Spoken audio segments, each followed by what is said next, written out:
정신 차려 깨어서 기도하지 않았기 때문에 마귀가 들어온 거를 무방지 상태로 같이 기수하고 있기 때문에 자기가 자기도 모르게 마귀에게 쓰임받는다는 얘기예요. 예수의 피를 믿어라. 오직 예수의 이름으로 말미암아 구원받는 줄 믿으시면 할렐루야. 언약이에요. 새 언약. 아무리 잘된 거지 범사가 잘 되고 강건하기를 강건이라 요한 3서 2절에 말씀. 이것을 전인 구원이라고 해요. 보혈의 피의 능력을 믿으세요. 떨어지는 한 번에 탁 떨어질 때 이것이 온 식구를 다 구원시키고 온 지역사회를 구원시키고 온 나라를 변화시킨 역사가 나타날 줄 믿습니다. 여러분. 사탄이 무너져 버립니다. 여러분. 그래서 우리가 보혈을 참여하는 거예요.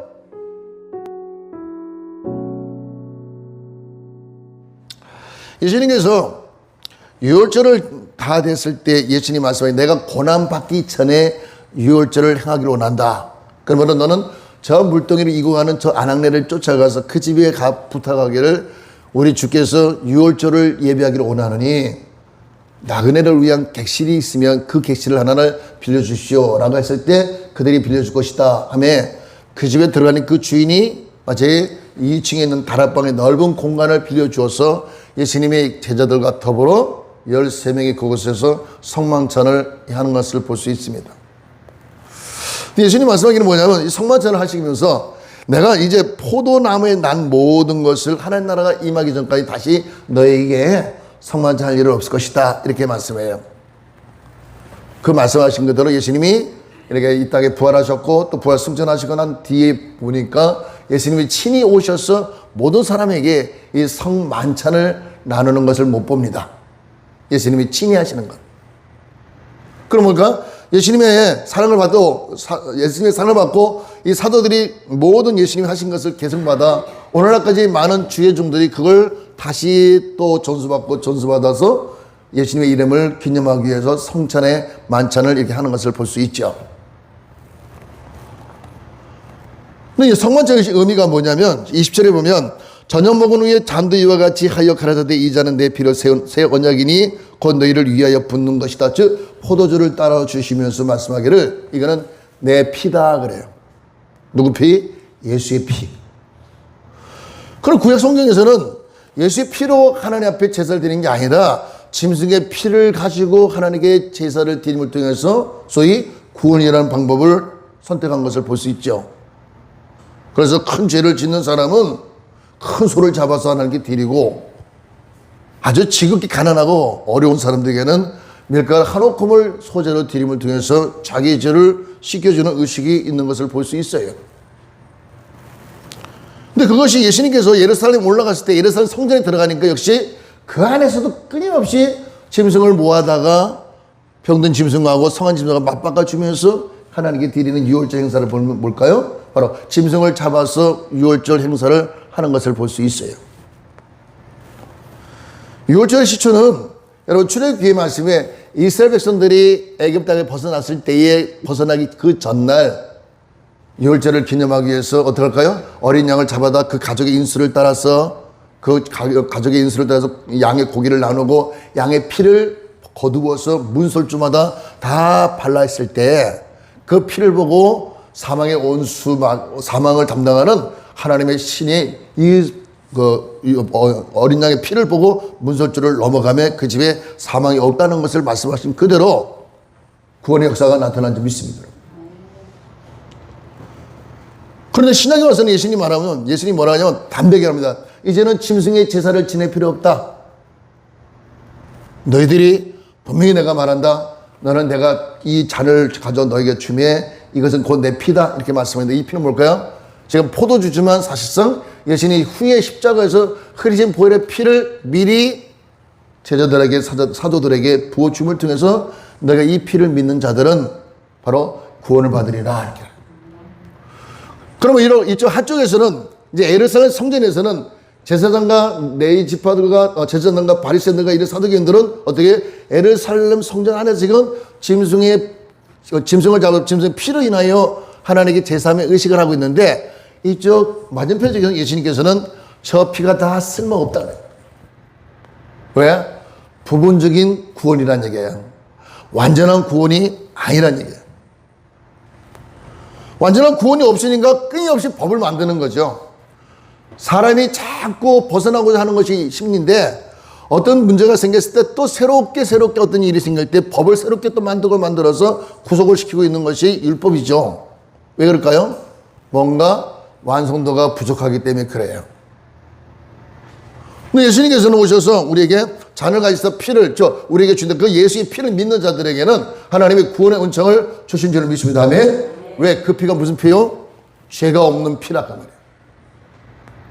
그러니까 소피가 되든 방랑개 피가 되든 양의 피가 되든 염소 피가 되든 이 피는 뭐요? 죄가 있다는 얘기예요. 여러분 짐승도 자꾸 약을 올려놓으면 막 분개를 해가지고 이빨을 드러내요. 죄가 있기 때문에 이가 드러나는 겁니다. 말을 하지 못할 뿐이지 그 짐승도 표현을 한다는 얘기죠. 그 몸에서 자기 표현했을 때 극한 성격으로 표현할 때 그게 죄가 된다는 얘기죠. 왜? 사람의 피나 짐승의 피나 이 땅에서 나온 거는 창세기 3장 18절에 말씀하기를 저주로 내렸기 때문에 그 저주로 인하여 가시가 엉겅퀴가 찔러가 땅에 나기 때문에 그것을 먹는 사람이나 짐승들 하나같이 죄가 형성이 된다는 얘기예요. 그 제사를 받기 위해서 모든 짐승을 잡아서 피를 흘려서 그걸 자꾸 이렇게 하나님 앞에 죄를 딘다 하더라도 하나님 뭐라고 표현하십니까? 나는 이 피비린내가 이제 그만 싫다. 그만해라. 나는 너희들 진정 상한 심령을 내가 원한다.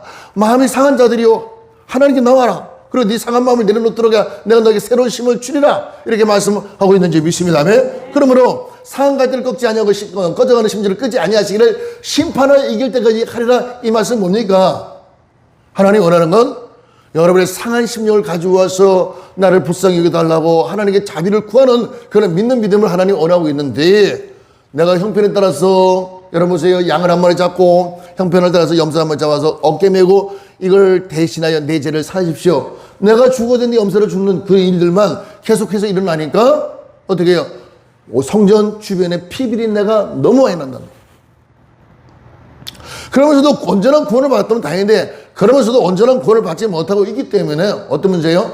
사람이 끊임없이 또 미워하고 시기하고 다투고 질투하고 분쟁이 일어나고 다툼이 일어나는 이런 일들이 많이 일어나는 이유는 뭘까요? 아직 죄 가운데 구원받지 못해서 그래요. 두 사람이 있어요. 그렇죠? 근데 이 사람은 구원받았어요. 구원받지 못한 사람이 그래요. 나는 구원받지 못한 이유는 죄가 없다면 나는 저 아이가 없었다면 나는 구원받을 수 있는데 저 사람 때문에 내가 구원받지 못했다 라는 말씀이 성경에 아벨과 가인이 있죠. 다수의 무리들이 사는데 나는 죄가 없으면 저희가 없다면 저 사람이 없다면 나는 구원받을 수 있는데 저 사람 때문에 내가 구원받지 못해. 그런 논리를 갖고 얘기하는 건 뭘까요? 자기를 돌아보지 않고 타인을 바라보면서 시기하고 질투하는 마음이 일어나기 때문에 그래요. 무슨 얘기예요? 예수의 이름으로 내가 구원받고 예수의 이름으로 내가 세심을 받아야 되는데 예수의 이름은 알긴 아는데 그 예수의 이름의 능력을 알지 못하기 때문에 자꾸 연보함을 통해서 자기가 편안함을 얻으려고 하는 것이 있다는 얘기예요.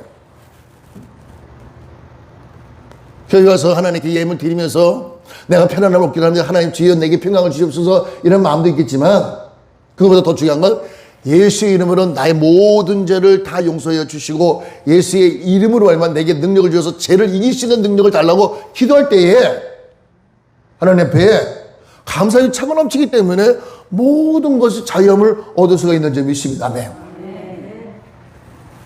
우리도 언젠가는 마지막 회식이 있을 거예요. 그렇죠? 언젠가는 우리는 마지막 회식이 있을 거예요. 야, 그동안 같이 모여서 밥 한 끼 하자. 왜요? 아유, 그동안 목사님 나를 잘 살펴줬으니까 내가 목사님한테 대접하고 싶어서 그래.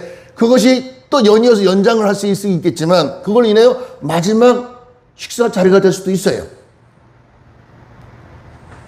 내가 여러분 초청할 수 있고 여러분이 나를 초청할 수가 있어요. 그럴 때 서로가 이야기하는 게 뭡니까? 내가 너하고 3년 6개월 동안 같이 있으면서 너희들 다 지켜보았다. 내가 없걸랑 어떻게 하냐? 내가 없걸랑 내 이름을 믿어라.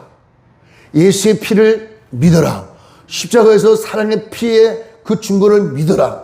보혈의 능력을 믿어라. 미리 알려주는 거예요. 예수님께서 이런 말씀하십니다. 전도를 할 때 절대 전대를 차지 마라. 그리고 거저받았으니 거저 주어라. 이렇게 말씀을 가리킵니다. 근데 예수님께서 마지막 유월절 고난 앞두고 하게 말씀 뭡니까요? 이제는 너희들에게 전대를 차기를 허락하노라. 무슨 말이에요? 그리고 너 겉옷을 팔아서 검을 사길로 오란다. 인간이 하시는 방법을 하라는 얘기예요. 왜? 예수님이 계실 때는 예수님의 능력으로 너희를 다 보살펴주고 물 위를 지나가도 물 속에 빠지지 않고 가난한 자한테 가난한 자에게 신세지지 않고 하나님 모든 걸 다 먹여주고 입혀주는 걸 알았는데 내가 없을 때는 너희들이 살아갈 방법을 찾게 하기 위해서 뭘까? 전대를 차라.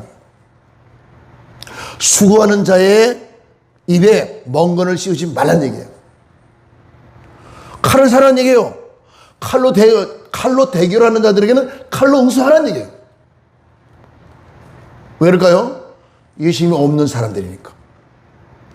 그런데요, 지금도 예수님이 살아있고 예수님 계신 분들에게는 어떻게 해요? 나는 전대가 없어도 하나님이 나에게 채워줄 걸 믿는다? 아멘. 그럼 하나님께서 그 모든 걸 다 채울 수가 있는데, 난 예수님이 안 계시니까 내가 무력으로 내가 응징하리라. 이렇게 말하고 있지만, 예수님이 내가 안에 계신다고 믿는다면, 나는 무력이 필요 없다고 생각해. 왜 그럴까요? 믿는 자에게 이런 표적을 따르니, 할렐루야. 저가 예수 이름으로 귀신을 쫓아내며, 할렐루야. 새벽을 말하며, 아멘. 뱀을 집으면 무슨 독을 마실지라도 해를 받지 않냐고 병든 사람에게 손 얹어 그 병을 나르라. 할렐루야. 말씀하신 것처럼 예수님이 계시면, 내 안에 예수님이 계시면 내게 능력이 있기 때문에 분명히 표적이 있다는 얘기예요. 할렐루야. 근데 우리는 뭐야? 예수님이 계신데 예수님의 보혈의 능력을 찬미하지 않고 보혈의 능력을 하나님께 높이지 않고 모든 이웃에게 전파되지 않으니까 내가 모든 걸 내가 수단과 방법을 통해서 하기 때문에 하나님 나라가 여러분의 심령 가운데 속히 임하지 않는 것을 볼 수가 있습니다. 예수님의 보혈의 피의 능력은 뭘까? 예수님께서 우리에게 주신 새로운 언약이에요. 새 언약. 이제는 짐승의 피로 말미암아 구원받는 시대는 지났다. 그 누구 이름으로 구원받냐? 예수의 이름으로 구원받는다. 할렐루야. 염소 이름도 아니요, 소의 이름도 아니요, 당나귀 이름도 아니요, 노새 이름도 아니요, 양의 이름도 아니라 오직 예수의 이름으로 말미암아 구원받는 줄 믿습니다. 할렐루야. 구원이라는 게 뭐예요? 우리 영혼을 새롭게 하는 거예요. 새롭게 생각에 바뀌는 거예요. 이게 육적인 혼적인 생각은요 계속 어지럽습니다. 무슨 생각? 유라굴라 강풍이 일어나는 것처럼 계속 복잡해요. 숙제가 풀릴 것 같아도 안 풀리고 더 엉키고 막 복잡합니다. 이게 우리 정신이 없게. 근데 이런 정신이 없는 혼적인 존재가 아니라 우리가 예수 그리스도의 이름으로 알면 구원받는 사람에게는 영이 소송함을 얻음에 모든 게 자연스럽게 정리가 잘 되고 있다는 거예요. 할렐루야. 얼마 전에 김포를 갔다 오면서 우리 이성 목사님과 이 현장을 보고 이런 얘기를 했어요. 목사님, 저기 자재를 팔고 있는 이런 가게를 보니까 파레트로 탁 떠갖고 아주 질서 정령하게 딱딱 이렇게 있는 것, 이렇게 아주 그냥 정확하게 아주 정리정돈을 잘 해놓은 것을 보시고 하는 말이, 목사님 참 정리가 잘 됐어야겠죠? 예. 그런데 문정동에 있는 그 철문점은 정리가 안 돼가지고 어디 처박았는지 어디 있는지 모르고 찾아 쓰지 못하고 찾아 팔아먹지 못하고 그렇게 하는 게 현실이 안타까워요. 그래요. 내가 보는 것은 정리가 잘 됐다 안 됐다는 것보다 내 머릿속에 영혼이 지금 하나님의 뜻 가운데 정리가 됐냐 안 됐냐 이 차이를 발견해야 돼.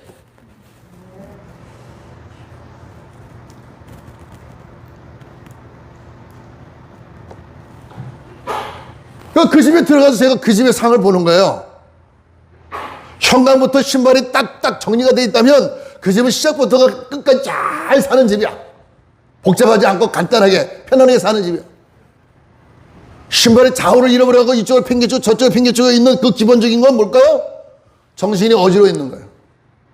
집이 좋아서 집 좁다는 말 하지 말아요. 정리가 안 되니까 그래요. 정리를 얼마든지 할 수 있죠. 그게 뭐냐면 우리의 영혼이 예수의 피해를 말미암아 우리가 정리정돈이 됐다면 모든 사람의 생활 패턴이 다 정리정돈이 될 수 있는데, 여러분 예수의 이름으로 구원받지 못한 사람들은 끊임없이 어지러움 삶 속에 살아요.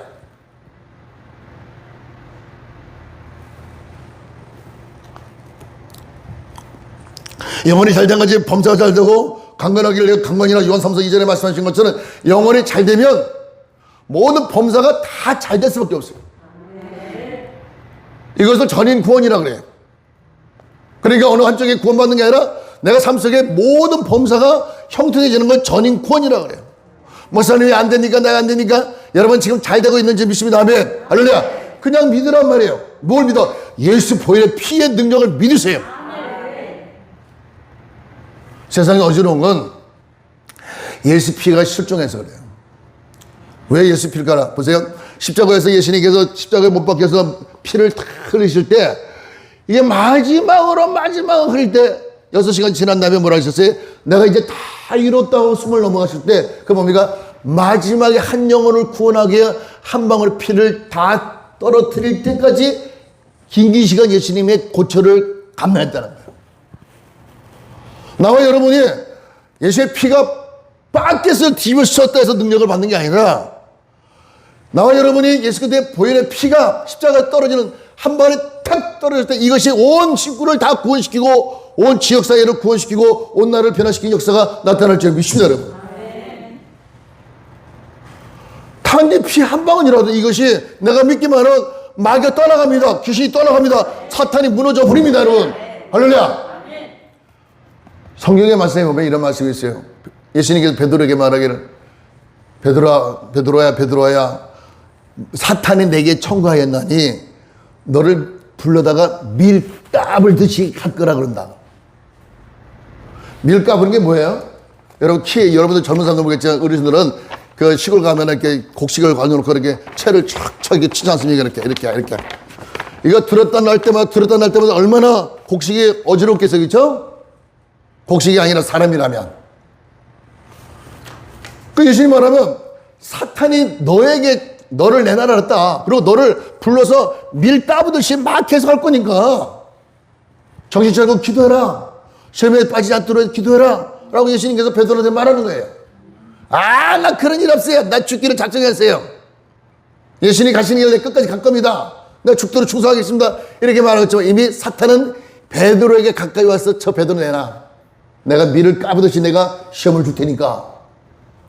예수님이 그 상황을 알고 베드로한테 말하기를 기도해라. 시험에 빠지지 않도록 기도해라. 보세요 여러분. 기도 안 하는 사람은 예수 그리스도의 보혈의 피의 능력을 이게 느끼지를 못합니다. 인정을 못해요. 그러나 기도하는 사람들에게 어떻게 해요? 예수의 피가 모든 내가 상을 다 바꿔주는 걸 알아요. 할렐루야. 예수 피가 가난을 물려줄 줄을 믿습니다. 아멘. 예수 피가 무지한 자를 유식하게 만들 줄을 믿습니다. 아멘. 예수 피가 연약한 자를 강건하게 만들어줄 줄을 믿습니다. 아멘. 그래서 우리가 보혈을 참여하는 거예요. 가난이 떠나가는 거예요. 저주가 떠나가는 거예요. 병든이 떠나가는 거예요.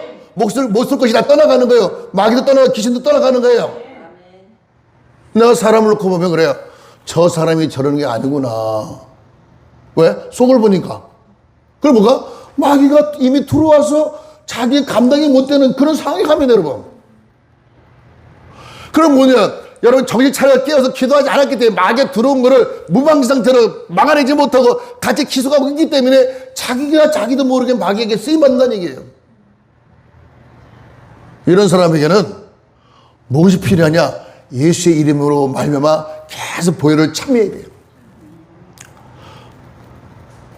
여러분 예수 그리스도의 보혈의 피는 여러분 잘 알겠지만 예루살렘에서 시작해서 로마로 갔을 때 전 세계를 변화시키고 미국을 가서 중국을 갔다가 한국에 돌아왔을 때 한국에 복음화가 된 이유는 뭘까요? 예수 그리스도의 복음이야. 그래서 옛날에는 여러분 잘 알겠죠? 성경책을 보면 여기 빨간색을 칠했어요. 빨간색.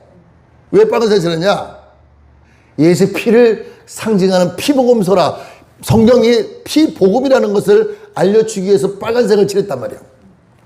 요즘에 어떻게 칠해요? 다 골드로 칠하잖아요. 사람들이 돈을 좋아하니까 금색을 칠했대. 예수 피를 좋아하는 게 아니라 돈을 좋아하기 때문에 금색을 칠했대. 그게 현실적으로 안타깝다는 얘기예요. 돈을 좋아하다 보니 강도를 좋아하는 거죠. 돈을 좋아하는 사람은 강도를 좋아해요. 그러나 우리가 구원받고 하나의 은혜 가운데 평탄하게 살아가겠다는 마음 먹은 사람들과 예수 그리스도의 보혈의 능력인 줄 믿습니다. 여러분. 성경은 예수님을 나타내고 있어요. 예수님에 대해 말씀하고 있어요. 그래서 여러분들이 어딜 갔는지 예수만 증거하면 새로운 언약 가운데 모든 사람들이 다 구원받는 역사가 나타날 줄 믿습니다. 아멘. 이 말씀 드리고 마칠게요. 어제 경제 뉴스를 보면 빈부차가 너무 많이 심하게 나서 더 막 원망이 일어나고 불평이 일어난다 그래요. 근데 보세요. 부자도 예수 피 모르면 구원받지 못해요. 가난한 사람일지라도 예수의 보혈의 피를 알면 그 사람은 구원받는 줄 믿습니다. 아멘? 뭔 차이예요? 부자나 가난한 사람이나 예수 이름으로 구원받는 사람들은 행복하지만 여러분, 가난한 사람이든 부자든 예수 이름을, 또 예수의 피를, 능력을 모르면 구원받지 못했을 때 세상 가운데 버려지는 인생밖에 안 된다는 얘기예요. 지난주에 말씀하고 있잖아요. 우리가 왜 삽니까? 어디로 가는지 아십니까? 잘 모르잖아요. 제가 가르쳐 드렸잖아요. 마지막 가는 길이 있습니다. 복음을 전하세요. 예수 믿으세요. 그 말만 하세요. 그러면 예수님이 여러분을 통해서 예수의 이름이 표현이 됐기 때문에 여러분을 통해서 또 어떤 일이 있을 때 하나님 여러분 돕는다 그 말이에요. 내가 사람들 앞에 나를 인정을 하면 내가 아버지 앞에서 내가 너를 인정해 주리라 말씀하신 것처럼 여러분들 정말 예수 이름으로 자꾸만 복음을 전하세요. 할렐루야. 적어도 우리들이라도 어떻게 해요? 예수 그리스도의 이름을 절대 지워버리지 말고 잊어버리지 말고 다시금 예수님의 이름으로 여러분이 일어나기를 주의 이름으로 축원을 드립니다.